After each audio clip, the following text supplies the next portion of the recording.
It's that time of year again, Steam Next Fest is back, and here's everything I've been playing. Albatross is a stunning backpacking adventure where you travel across a mythical landscape in search of your missing brother. The environments and the music are absolutely gorgeous. I love driving around with the car. However, it became clear, kind of once you stepped out of the vehicle, that everything became incredibly crunchy and micromanagementy. I just felt it got too bogged down into the survival elements with needing to eat and drink constantly throughout the experience. And that just made it feel like it was punishing the exploration parts of the game. It also features some interesting choices in the form of these first-person experiences that definitely felt like they detracted more from the story than they added to it. Overall, this game could be such a beautiful masterpiece. I just hope that it focuses the track more on the third-person perspective elements and also winds back the grind of the survival elements. Paladins is a gorgeous fantasy choose-your-own-adventure game inspired by tabletop RPGs. The art style and the characters are so charming.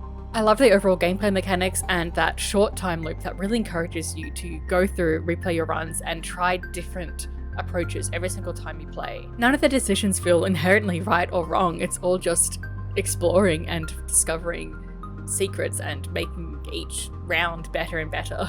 I wish I had more time to play with it through the demo, but this game is already well on its way to being a favourite hit when it releases.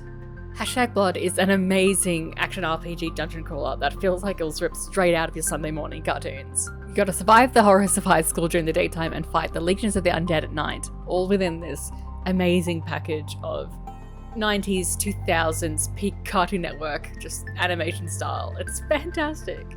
All of the characters and animations are hugely expressive and it's so fun to explore anything in this game. And the combat is fluid and fun and zany. And I also love their take on using the mobile phone and the definitely not Twitter app in order to track your menu and your quests and everything like that.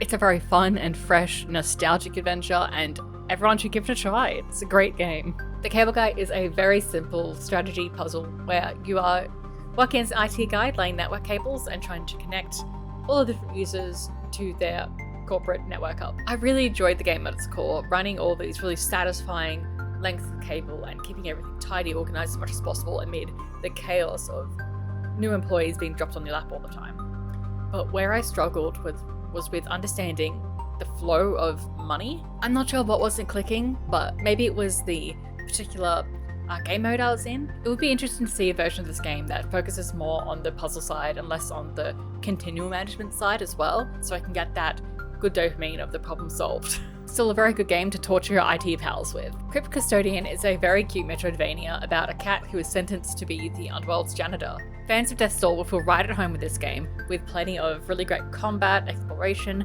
and a unique set of different abilities. I didn't get to spend too much time with this game, but the characters and the story were very charming, and I enjoyed the rhythm of the combat. My only mild complaint would be that it doesn't give you either access or tell you about a map available for quite a while, so it becomes a little bit confusing to navigate the very broad and loop-backy realm. But that aside, it's a great game, and I think you should give it a try. Dicemancer starts off as your very typical deck builder roguelike, but everything starts to get a little bit funky when a mysterious girl breaks into your world and gives you access to powers that can mess with the fabric of reality itself.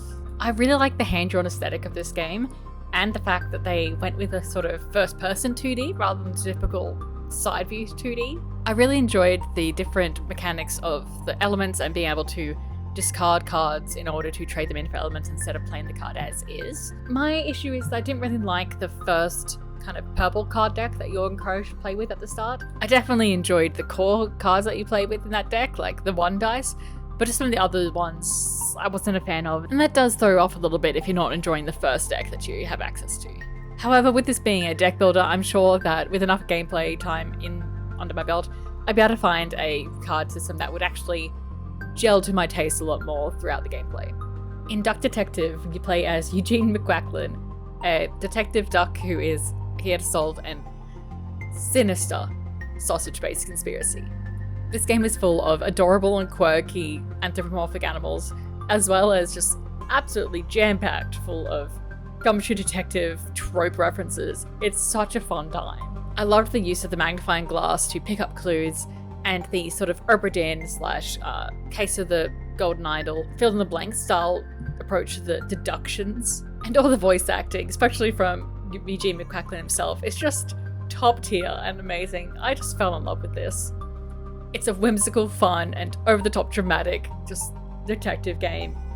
On the other side of the fence, Case Files Behind Closed Doors takes itself a lot more seriously as a detective game. While the plot and the evidence on its own seemed intriguing, the introduction and the first interviews probably took half an hour, and then you have a brief question that comes out of nowhere that feels completely off key, and then it throws you back into another half hour of another interview, and that's just the start. I could not even get past that. I was just tired and done with the game from there. The overall quality of the acting, the production was good. It's just everything was such a long, slow drain. I'm not here to sit and watch a drama serial. I'm here to play a game at the end of the day. Death of the Reprobate is the third game in the Mortal Drawn Triptych series, and it takes that same zany humour mixed with the classical art, and it just makes for this wild point-and-click adventure. I can only describe this series as if you took Monkey Island and mixed it with the good parts of Monty Python. It was even a teaser of this very game that made me just so inspired to go and buy the other two games in this series. I just loved it from the get-go. I loved the dark humor, the wackiness to it, and the way that they use the art in such unique and interesting ways. It's fantastic. Every interaction you have ends up with just surprising twists and turns and just unexpected diversions into just the weird and wacky. I didn't get to finish this demo because honestly, I didn't even progress very far, and I'm okay with that. I want to wait till the end of this game when it's fully released. I'm so excited. Please go play this demo and check out the other games if you can. It's a favourite of mine. Check out the YouTube for the full Twitch livestream, and I'll see you next time!